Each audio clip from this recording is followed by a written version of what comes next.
Welcome back. Practice set 3.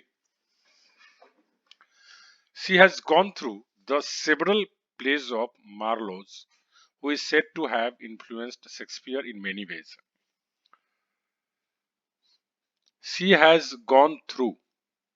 यहाँ एक phrase है gone through, go through phrase होता है जिसका मतलब होता है पढ़ना, स्टडी करना. She has gone through वह पढ़ी है the several plays. से plays मतलब नाटक, ड्रामा, बहुत सारे ड्रामा ऑफ मार्लोज, मार्लो का. अब यहाँ एपोस्ट्रोफी लगाने का कोई कारण नहीं बनता है. आप जानते हैं इस तरह का स्ट्रक्चर में कब एपोस्ट्रोफी लगता है, जब a plus noun plus of plus noun रहता है तब बनता है. लेकिन हमारे पास क्या है, यहाँ द सेवरल प्लेज है तो वो वाला स्ट्रक्चर है नहीं, इसलिए लास्ट में एपोस्ट्रोफी लगने का कोई औचित्य नहीं बनता है. दो चीजों के बीच संबंध है, मार्लो और प्लेज के बीच में, तो उसके लिए ऑफ लगा हुआ है. तो कहता है she has gone through the several plays of Marlowe who is said to have influenced Shakespeare in many ways. वह सेवरल मार्लो की लिखी गई बहुत सारी ड्रामा पढ़ी है, जिस कहा जाता है कि जिसने शेक्सपियर के लाइफ में बहुत सारे प्रभाव डाले थे, बहुत काफी प्रभाव डाला हुआ था. इन्फ्लुएंस्ड मतलब प्रभाव डालना. इन मेनी वेज, कई तरीकों से. दिल्ली वाटर सप्लाई, देखो ये यहाँ पर्सोनिफिकेशन है. दिल्ली को ऐसे करना पड़ेगा, दिल्लीज वाटर सप्लाई, मतलब दिल्ली का पर्सोनिफिकेशन किया गया है. आपको मैंने बताया होगा कि पर्सोनिफिकेशन क्या होता है, कि जब निर्जीव चीजों को सजीव की तरफ प्रस्तुत किया जाता है, दैट इज कॉल्ड पर्सोनिफिकेशन. तो दिल्ली जो वाटर सप्लाई, दिल्ली का वाटर सप्लाई, हमने इसका पूरा लिस्ट दे रखा है आपको याद करने के लिए. Delhi water supply system, Delhi का वाटर सप्लाई का system is not as good as it should be. Delhi का पानी का सप्लाई जो है ऐसा नहीं है जैसा होना चाहिए, बिकॉज ऑफ वेरियस प्रॉब्लम्स, कई कारणों की वजह से. टू मी, मेरे लिए, the root cause of failure and frustration lies in the government's negligence to education system. मेरे अनुसार असफलता और परेशानी का कारण निहित है सरकार के नेग्लिजेंस, लापरवाही, अनदेखा करना, इग्नोर करना. लापरवाही किसके प्रति? एजुकेशन सिस्टम के प्रति. तो कहता है मेरे अनुसार ये जितनी भी परेशानियां हैं, जितनी भी फ्रस्ट्रेशन है, ये सब क्या है कि सरकार शिक्षा पद्धति के विरुद्ध क्या है, लापरवाह है.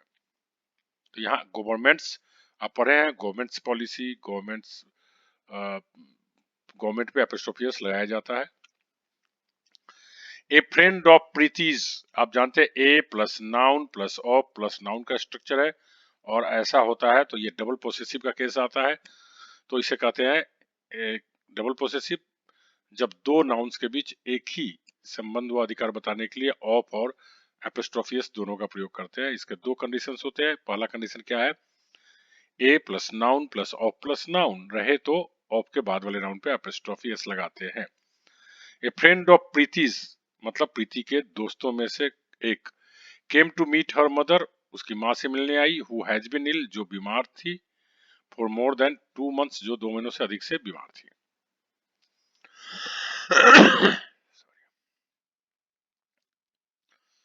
The master said to the students, master ने विद्यार्थियों से कहा, एवरीबॉडीज बिजनेस, ये कहावत है, ये हमने आपको पढ़ा रखा है. एवरीबॉडीज बिजनेस इज नोबॉडीज बिजनेस, जो सबका काम होता है वह किसी का काम नहीं होता है. मतलब कोई काम जब तक किसी निश्चित व्यक्ति को नहीं दिया जाए तब तक वो किसी का काम नहीं होता है. एवरीबॉडीज बिजनेस इज नोबॉडीज बिजनेस, जो सबका काम होता है वो किसी का काम नहीं होता है. तो एवरीबॉडीज, आप जानते हैं कि एवरीबॉडी, समबडी, ये सब इंडेफिनिट प्रोनाउंस है, और इस सब पे क्या करते हैं हम, एपोस्ट्रोफी का प्रयोग करते हैं काकेकी को दर्शाने के लिए. नाउ चलिए अब हम लोग देखते हैं 6th question. His failure, his problems in life, जीवन में उसकी समस्याएं, हाउ एवर, किंतु, नॉट सो सीरियस, इतनी गंभीर नहीं है, एंड पेनफुल एज विकास, इस पे केवल एपोस्ट्रोफी हो जाएगा. देखो कैसे हुआ, हिज प्रॉब्लम, उसकी समस्या, तो यहां पर तो उसकी समस्या से बात की जा रही है. ठीक है, तो इधर बात किसकी होनी चाहिए? विकास की समस्या से। यहाँ बात क्या कर दिया? सीधा विकास से कर दिया। अब विकास की समस्या के लिए प्रॉब्लम्स तो दोबारा लगाएंगे नहीं, तो इसलिए क्या कर देंगे हम? केवल एपोस्ट्रोफी लगा देंगे, जो कि अंत में एस है। तो एस रहने के बाद केवल क्या लगता है? एपोस्ट्रोफी, और उससे बोध क्या हो जाएगा? प्रॉब्लम्स का। तो हिज प्रॉब्लम्स इन लाइफ, जीवन में उसकी समस्या है, किंतु इतनी गंभीर नहीं है और दर्द भरा नहीं है जितनी की विकास की, फॉर श्योर, निश्चित रूप से। गोल्ड ऑफ 1 ग्राम्स वेट, हमने सम फिक्स्ड एक्सप्रेशंस आपको याद करवाया, उसमें ये हमने देखा था 1 ग्राम्स वेट मतलब 1 ग्राम का वजन। कहते gold of 1 grams weight will cost you 2000 rupees and the making cost will be as per the type of jewellery. कहते 1 ग्राम सोने की कीमत 2000 रुपये लगेंगे, और इसके बनाने की जो कीमत है वो निर्भर करता है कि किस तरह के आप गहने बनवाते हैं उसके ऊपर।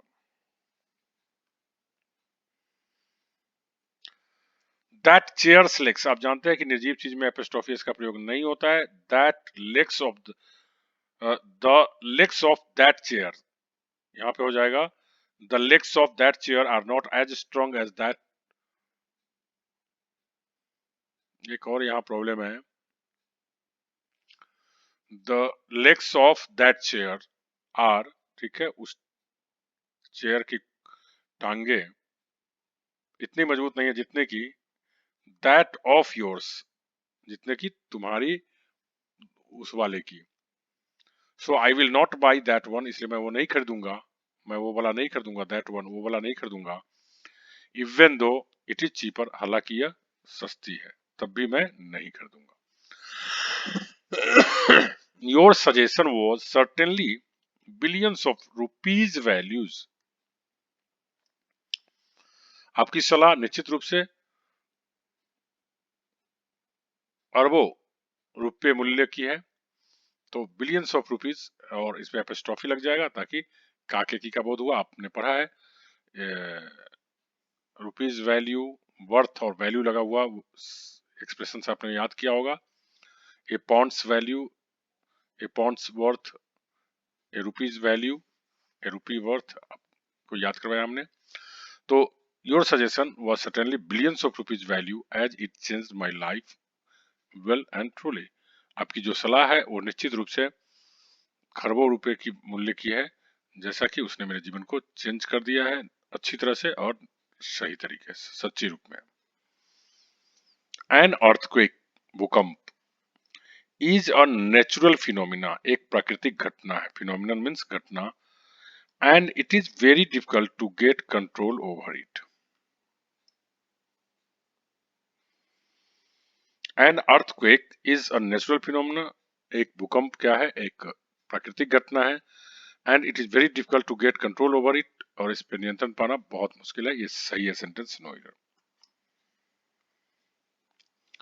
One of my best books, आपको हमने पढ़ा रखा है, वन ऑफ के बाद ऑफ का मतलब होता है में से, अब में से होता है तो इसके बाद क्या आएगा? प्लुरल, जहां जहां भी ऑफ का अर्थ में से होगा तो प्लस क्या आएगा? प्लुरल, और उससे पहले चूंकि वन दिया हुआ है तो इसलिए वर्ब, वर्ब आएगा सिंगुलर, क्योंकि बहुतों में से एक की बात की जाती है इसलिए। तो one of my best books on communication skill is going to be published as soon as I am finished with it, जैसे ही मैं इसको पूरा कर लेता हूँ, मेरी एक बहुत अच्छी किताबों, संवाद के ऊपर एक अच्छी किताबों में से, संवाद करने की कला के ऊपर एक अच्छी किताबों में से एक पब्लिश होने जा रही है। None of the football players, फिर यहाँ भी वही है, बहुत सारों में से नन की बात की जा रही है तो प्लेयर्स हो जाएगा। तो none of the football players in India, भारत में कोई भी ऐसा फुटबॉल प्लेयर नहीं है, is as good as those in Brazil, वैसा जैसा कि ब्राजील में है। She has been running 4-5 stars hotel, ये क्वेश्चन बहुत बार आ चुका है, आप जानते हैं कि लास्ट वाला नाउन नाउन होता है, बाकी सब क्या बन जाता है? एडजेक्टिव बन जाता है। हम क्या कहते हैं? 4 सितारा होटल कहते हैं, 4 सितारों होटल नहीं कहते हैं, तो इस एंगल से भी आप बना सकते हैं 4-5 star hotels in India for more then 10 years. वो 4 5 सितारा होटल भारत में 10 साल से ज्यादा से चलाती रही है। सेवरल समन्स, आप जानते हैं कि समन्स अंत में भले ही एस लगा हुआ है लेकिन ये सिंगुलर होता है, और यहाँ सेवरल मतलब कई हो गया, तो हमें इसको प्लूरल बनाना पड़ेगा, तो क्या हो जाएगा, सेवरल समन्सेज हैव बीन इशूड, बहुत सारे कोर्ट के आदेश निर्गत किए गए हैं बाय द कोर्ट, कोर्ट के द्वारा, but he has not turned up मतलब पहुंचना, इवन ए सिंगल टाइम, लेकिन एक बार भी वह नहीं पहुंचा है, मतलब कोर्ट में हाजिर नहीं हुआ है। She said to her friend, वह अपने दोस्त से बोली, do convey my best regards, आदर के लिए रिगार्ड्स होता है, रिगार्ड में से संबंधित होता है, आदर क्या जहां भी बोध कराना हो क्या होता है, रिगार्ड्स, तो कहता है do convey my best regards and wishes to your brother, मेरे, वह अपने दोस्त से बोली कि तुम अपने भाई को मेरे तरफ से आदर और विश जाहिर कर देना। ऑल द पोएट्रीज, आप जानते हैं कि पोएट्री में यस नहीं लगता है, ये हमेशा सिंगुलर के रूप में ही यूज होता है, पोएट्री कभी नहीं किया जाता है। All the poetries by Keats, Keats के द्वारा लिखी गई सभी कविताएं, बावजूद इसके पोएट्री होगा, पोएट्रीज नहीं होगा। इज वेरी फैसिनेटिंग, बहुत ही आकर्षक है, एंड मेस्मराइजिंग, एकदम मनमोहक है, मेस्मराइज कर देने वाला है, अचंभित कर देने वाला है। So you must go through it at least once, इसलिए तुम्हें एक बार तो इसे पढ़ना ही चाहिए। ईच ऑफ द बॉयज, फिर यहाँ भी ऑफ के बाद प्लूरल नाउन वाला स्ट्रक्चर आ गया, ऑफ का जहां जहां में से मीनिंग होगा उसके बाद आने वाला नाउन या प्रोनाउन हमेशा प्लूरल होगा। तो each of the boys and girls, अब हैज क्यों हुआ, हैज हुआ इच की वजह से, आप जानते हैं जब भी प्रीपोजिशन के स्ट्रक्चर से बना रहता है तो प्रीपोजिशन से पहले वाले के हिसाब से वर्ब लेता है, तो ऑफ से पहले क्या, इच, और इच हमेशा सिंगुलर होता है। तो each of the boys and girls has to be present here at sharp 10 o'clock at any cost, प्रत्येक लड़के एवं लड़कियों को एकदम निश्चित रूप से एकदम 10 बजे हर हाल में यहाँ पहुंचे रहना है। शार्प, एट शार्प 10 o'clock, एकदम 10 बजे, वैसे शार्प मतलब क्या होता है, तेज, लेकिन यहाँ क्या मीनिंग हो गया, एकदम बिल्कुल 10 बजे, एट एनी कॉस्ट, किसी भी कीमत पे। दीज, दीज पुल्लल को दर्शाता है, तो दीज टाइप नहीं होगा, दीज टाइप्स हो जाएगा। दीज टाइप्स ऑफ बुक्स, इस तरह की किताबें, आर अनडाउटेबली वेरी यूजफुल, निश्चित रूप से बेशक बहुत लाभदायक होता है, टू द गाइज, वैसे लोगों के लिए, preparing for all kinds of competitive examinations, जो सभी तरह के प्रतियोगी परीक्षाओं की तैयारी कर रहे होते हैं। Due to my illness I have not been able to write even 2/3, आप जानते हैं 1/3 होता है, जबकि 1 से अधिक जैसे ही हो जाए प्लूरल होता है। 2/3 ऑफ द बुक, किताब की 2/3, कहता है बीमारी के कारण मैं किताब की 2/3 नहीं लिख पाया हूँ, which was expected to be published in May, जिसको उम्मीद की जा रही थी कि मई तक पब्लिश हो जाएगी।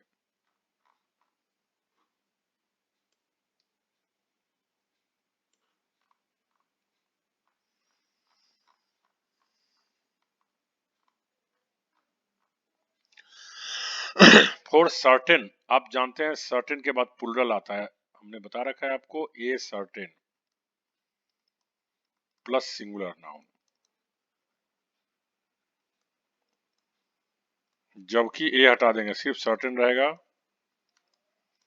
तो प्लस प्लूरल नाउन होता है। कहते फॉर सर्टेन रीजन्स, या for a certain reason, he was not able to come here to see her mother, कुछ खास कारण से या कुछ खास कारणों से वह अपनी माँ को मिलने यहाँ नहीं आ पाया,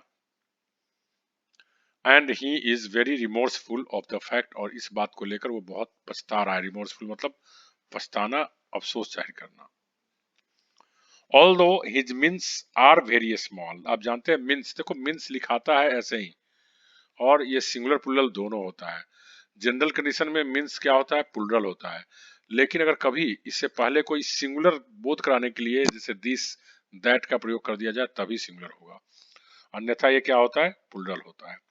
although his means are very scanty and slender, उसके हालांकि उसके जो साधन रहे हैं, सोर्स जो रहे हैं, वो बहुत ही तुच्छ, स्कैंटी में तो तुच्छ बहुत कम, एंड स्लेंडर, स्लेंडर मतलब खराब तरीके का, बदनामी वाला रहा है। He is able to raise his 4 children on his own, फिर भी वह खुद अपने 4 बच्चों को बड़ा किया, पाला पोसा। रेज मतलब होता है उठाना, तो उठाया मतलब क्या, बड़ा किया, पाला पोसा। At least those who belong to the same profession must live amicably as they are, यहाँ ब्रदर्स नहीं होगा, ब्रिद्रेन होगा। आप जानते हैं कि जब व्यवसायिक, आप एक खून का नहीं हो, जब पूरे सामूहिक सामुदायिक रूप में हम भाइयों का बोध कराते हैं तो ब्रिद्रेन कहते हैं, ना कि ब्रदर्स। तो कहते हैं कि at least those who belong to the same profession, कम से कम वैसे लोग जो एक ही पेशा से आते हैं, मस्ट लिव एमिकेबली, उन्हें निश्चित रूप से सौहार्द पूर्वक तरीके से रहना चाहिए। एमिकेबली मतलब प्यार से रहना, सौहार्द से रहना। एज दे आर ब्रिद्रेन एंड, वे भाई है, and a bond however professional in nature does exist among them, उन लोगों के बीच में हालांकि एक व्यवसायिक ही सही एक बंधन उन लोगों के बीच में है। बॉन्ड मीन्स बंधन, जुड़ाव, लगाव। एग्जिस्ट मतलब अस्तित्व में होना, एमंग देम मतलब उनके बीच में। Do you think he does everything for conscience sake, आप जानते हैं इसको अंत में एस या सी होता है तो केवल एपोस्ट्रोफी लगाते हैं, एस नहीं लगाते हैं। And I do everything for God sake, कहते don't you think he does everything for conscious sake, आपको नहीं लगता है कि वो कुछ भी करता है तो अपनी चेतना के लिए करता है। And I do everything for God सेक, और मैं जो भी करता हूँ भगवान के खातिर करता हूँ, भगवान की कृपा से करता हूँ। Good night Mukesh, how are you. देखो आप कभी भी किसी को हाउ आर यू बोलते हैं तो आप गुड नाइट थोड़ी ना बोलते हैं, आप गुड मॉर्निंग, मिलते वक्त किसी से पूछते हैं हाउ आर यू। तो यहाँ इस तरह का मीनिंग है, good morning Mukesh, good morning Mukesh, how are you, आप कैसे हैं, sorry how are you feeling now, अब आप कैसा महसूस कर रहे हैं। You can not imagine that I have been in the teaching, देखो लाइन नहीं होता, लाइन के जगह पे लाइन बोलचाल की भाषा में हम लोग बोल देते हैं teaching line, but correct word क्या है, profession. You can not imagine that I have been in the teaching profession for more than 30 years, आपको विश्वास नहीं होगा कि मैं 30 सालों से ज्यादा से मैं टीचिंग प्रोफेशन में हूँ, पढ़ाने की पेशा में हूँ। तो यहाँ लाइन नहीं होकर के क्या होगा, प्रोफेशन हो जाएगा। तो आई होप कि आपको ये चैप्टर कंप्लीट हो गया होगा। Thank you very much.